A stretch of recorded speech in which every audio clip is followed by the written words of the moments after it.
Hello folks, so making a video because I keep on getting questions on what equipment do I use to make the videos.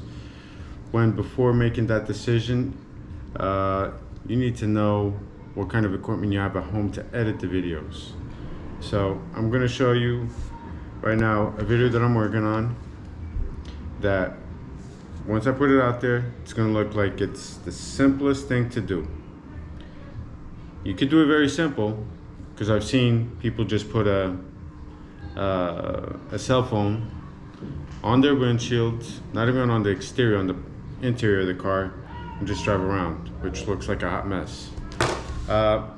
So what I'm recording with is a Hero 9 GoPro. The Hero 10 just came out, so I don't have the newest and the latest, but so I'm recording with that. This is the same equipment that I use to work, to do a lot of the videos. Most of the videos, I don't use my phone. I don't know, it's just maybe because I have it, because I got the Hero Pro, the GoPro Hero. But I'm just gonna give you an example. Okay, so you can see that, excuse the messiness. So let me go like that. So something that's gonna look, let's see, this is the unfinished one, and it's basically just showing the street view. Let me turn this down. All right, you already know it has music in it. This is the preview version. This looks pretty simple, right? Well, it's not that simple. As you can see, all these edits, do you see all this time? It's not even about the subtitles that is that time consuming, even though it consumes a little bit of time. It's putting, for example, you see the 150%?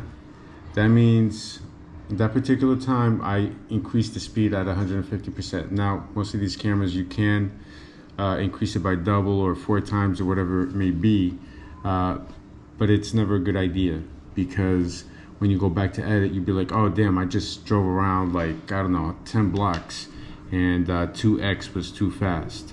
So it's always good to do it just like regular. The best is really slow-mo, because then you got everything covered. But so yeah, so like for example, over here I have 1.5 times the speed. And the reason why I do that is because, as an example, if I put this at 100% regular speed, then this is going to look way too slow. That's going to look way too slow, and then what's going to happen is people are just going to get bored. And then there's other little minute little details. Let me see if I can find one here, especially when it's the speed bumps. Well, every time you see, most of the time you see one of these, it's because there was a speed bump. Let's see if this is one of them. No, it's not this, but a lot of them is because of speed bumps. So every time there's a speed bump, it's just gonna slow down, and people really don't want to see a car going extra slow. All right, now, okay. Well, let me see. Okay, so you see over here, you got 200. Why did I put 200 over here? 2x speed. Why? Because if I don't, then we're gonna come around. We're gonna come to this corner, and if I put at 150 or 1.5 times the speed, it's just gonna look too small, and you want to keep that flow of speed. So look.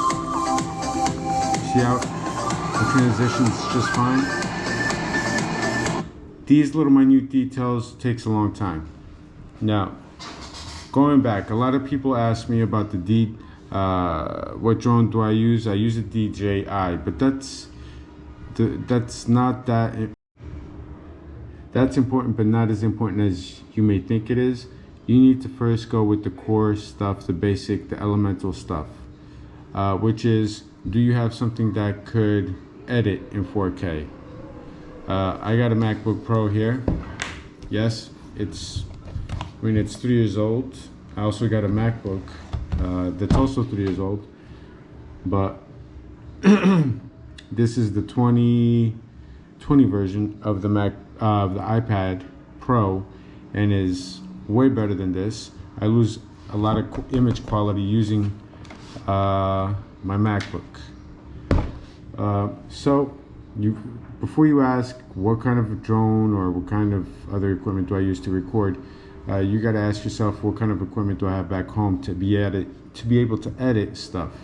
And if you don't have a decent machine with a good graphics card, it doesn't really matter if you can shoot in 5K. For example, this bad boy right here that I'm recording with records in 5K, except it's pretty much useless for most people's hardware back home. So yeah, just wanted to show you that. And when this video comes out, it looks very simple to do, but it's really not.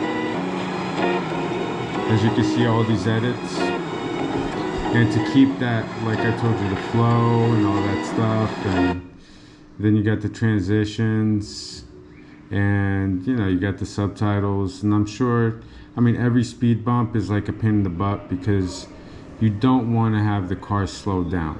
You want to have a constant flow. So see over here, I had to like probably 3x it. Let me see over here it says 300.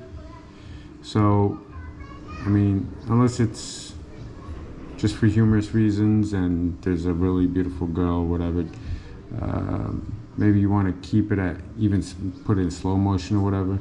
Not saying that these ladies are ugly or anything, but if you want to put that into your storyline, maybe you want to do that. But if you do that, you probably want to put like 1/3 of this little clip right here in slow-mo, so you, I don't know, you could give a little romantic vibe and make it kind of cute.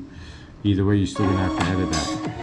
So I hope this helps. I think I'm missing out on other details, but something this simple, if you want, like, I don't like doing half-assed videos, so as you can see, the work that's done. That's why sometimes I get discouraged because I see other people doing these really bad videos with a cell phone. They put a little thumbnail and they just sit there and talk or whatever. And the cinematography is just horrific. And they have way more subscribers than me, so I'm not really understanding that. But hope that helps. Before asking, ask yourself, what kind of equipment do I have? Ask yourself what kind of equipment do I have to edit the video. But to answer your question, I have a huge backpack. So if you just want to do drone shots, then go for the higher end drones. But if you want to do something, videos that are more universal, where you may need an action camera, you may need this or that. The action cameras, they are small, but when you add all the extra equipment that you're going to use, the accessories alongside with the action camera, it's going to take up quite a bit of space. So I recommend getting what I have, which is the DJI Mini. It shoots 4K, so hopefully that answers people's questions. I use the DJI Mini, and I'm gonna keep on using it because it's portable. If I only did drone shots, I would use something else. But if you want to do something versatile, you don't want to be, well, I'm already overwhelmed with all the equipment if I take everything with me. So I really don't see much of an option unless I have somebody always with me helping, carrying stuff. So yeah, and then there's another thing, in Cape Verde or a lot of places, you don't have the luxury, if you drone, gets lost or whatever happens, you don't have the luxury of just going to the store and buying some. You have to order it. Now I lost an AirPod, an Apple AirPod Pro, whatever they call it, this big, and DHL wanted to charge me $154 when the thing was $90 something to the replacement. So you don't wanna. I mean, depends if you come on vacation. If you go somewhere on vacation, it's different if you're going back home in a matter of weeks. But in my case, when I only go every few months back home, if I'm out of a drone, if I'm out of a phone, then that means I'm out of that electrical equipment for quite some time, months, weeks, that I can't do anything. So I don't want to be dishing out $2,000 on a drone twofold. It's good to have two things, have everything in Cape Verde. So hopefully that answers your question. Not only in Cape Verde, but anywhere where it doesn't make sense for retailers to actually have a store in that country. So hope that helps. Watch the video that I'm making. It's about Palmarejo, and I'm going through all the streets. Palmarejo and Praia, Cape Verde, subdivision or neighborhood of the capital of Cape Verde. If that helps, subscribe, like, share the content. Deuces.